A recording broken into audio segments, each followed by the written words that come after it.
Guns kill people. Nah, people kill people. I'm here today to convince you that we don't need any more restrictive legislation. Matter of fact, we need to tell our legislators to loosen up the restrictions.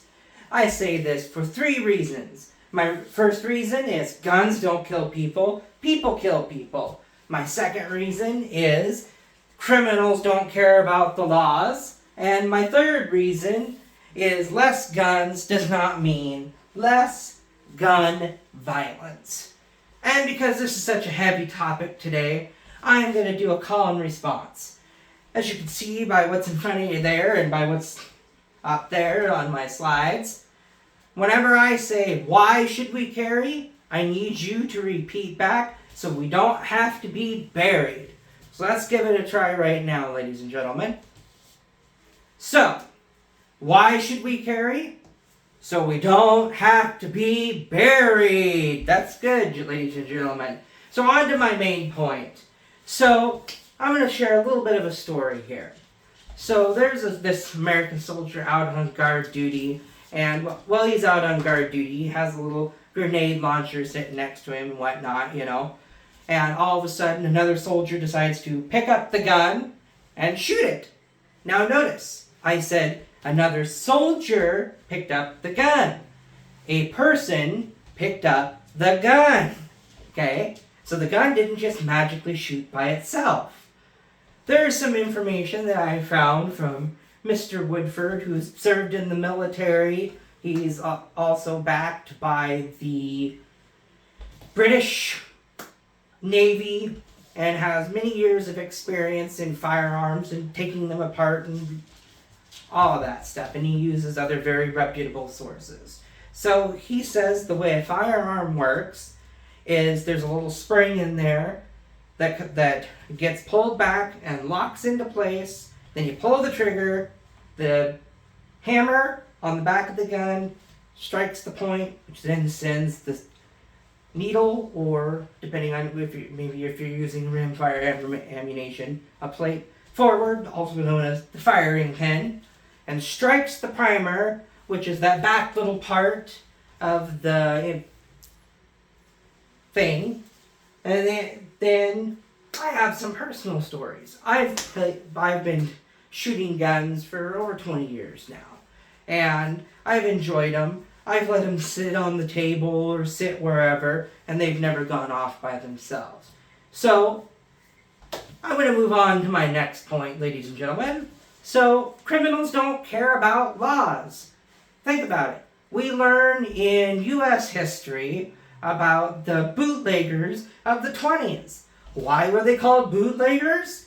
Because alcohol was illegal, and they were smuggling the alcohol. So, criminals breaking the law, they didn't care. They wanted to make their profits.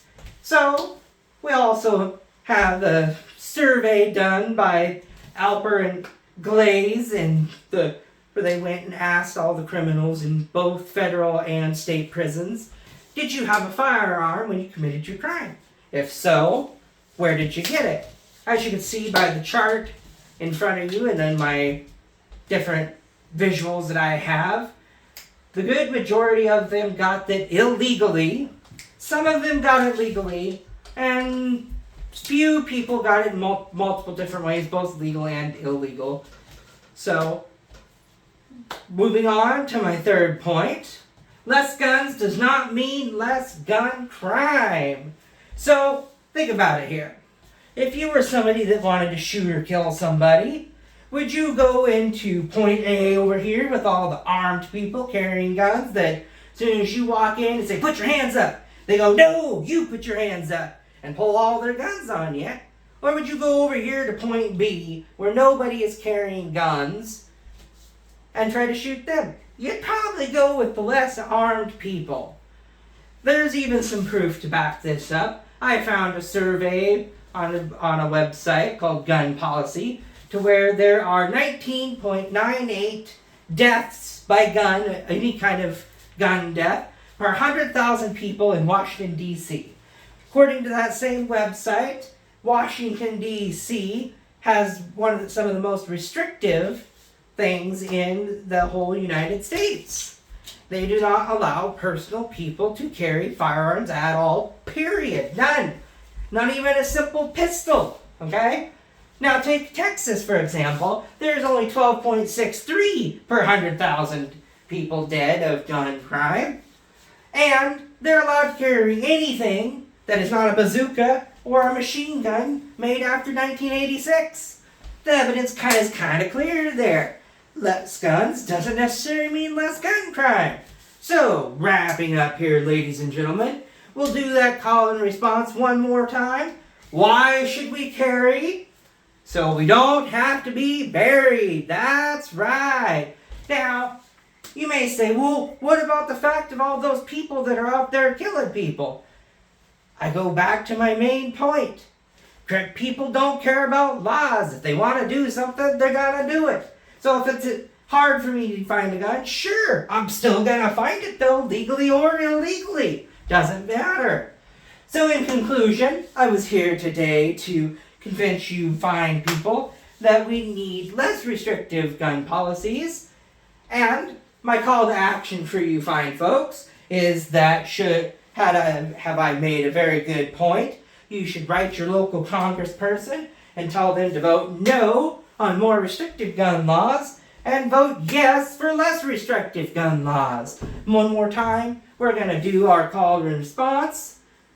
Why should we carry? So we don't have to be buried. That's right. And remember my 3 main points. They were, people don't kill people, which I proved in my different stories. Criminals don't care about laws, just think about the bootleggers. And less guns does not mean less gun crime. Thank you, ladies and gentlemen. And with that, I thank you.